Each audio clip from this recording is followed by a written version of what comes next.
ST बसची गळती थांबणार तरी कधी? फलटण सातारा एसटी बसमध्ये छत्री उघडून महिलेचा प्रवास, गळक्या बसेस दुरुस्त करण्याची मागणी. आमदार सचिन पाटील यांनी आगार व्यवस्थापकाशी साधला संवाद. वाट पाहीन परंतु एसटीनेच जाईन अशी ग्रामीण भागाची लाईफलाईन बनलेली एसटी बस कात टाकत असताना सातारा जिल्ह्यात आजही अनेक जुन्या बसेस आहेत. त्या पावसाळ्यापूर्वी दुरुस्त करण्याची गरज आहे. जिल्ह्यात एकूण 11 आगार आहेत. यातील कोरेगाव आणि पारगाव खंडाळा हे 2 आगार सोडता इतर विभागात एसटी नवीन बस दिल्या आहेत. मात्र अनेक आगारातील नवीन बस या लांबच्या ठिकाणी पाठवल्या जात आहेत, तर जुन्या बसेस या लोकलसाठी पाठवल्या जात आहेत. फलटण आगारातील नवीन 10 बस दिल्या आहेत. मात्र या सर्व बस लांब पल्ल्याच्या ठिकाणी पाठवल्या जात आहेत, तर जुन्या बसेस या दुरुस्त करण्याची गरज असताना त्या तशाच बाहेर जात आहेत.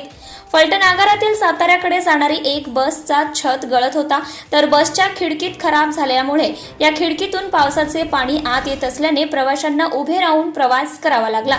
तर एका सीटवर छत गळत असल्याने पाऊस चालू झाला की एसटी बसमध्येच छत्री उघडून एका महिलेला प्रवास करण्याची वेळ आली. अनेकांना जरी या गोष्टीबाबत हसायला येत असले तरी छतावरील टिपकत असलेल्या पाण्यापासून बचाव करण्यासाठी या महिलेने एसटी बसमध्ये छत्री उघडून स्वतःचा बचाव केला. फलटण आगार प्रमुखांनी पावसाळ्यात होणारा एसटी गळतीचा प्रश्न सोडवण्याची भूमिका घ्यावी अशी मागणी प्रवासी करत आहेत. फलटण आगारातील एसटी बसेस दुरावस्थेबाबत फलटण कोरेगावचे आमदार सचिन पाटील यांच्याशी संवाद साधल्यानंतर त्यांनी फलटण व्यवस्थापकाशी बोलून अशा प्रकारच्या बसेस तात्काळ दुरुस्त कराव्यात अशा सूचना केल्या असल्याचं सांगितलंय.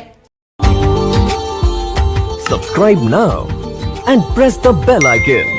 Never miss an update.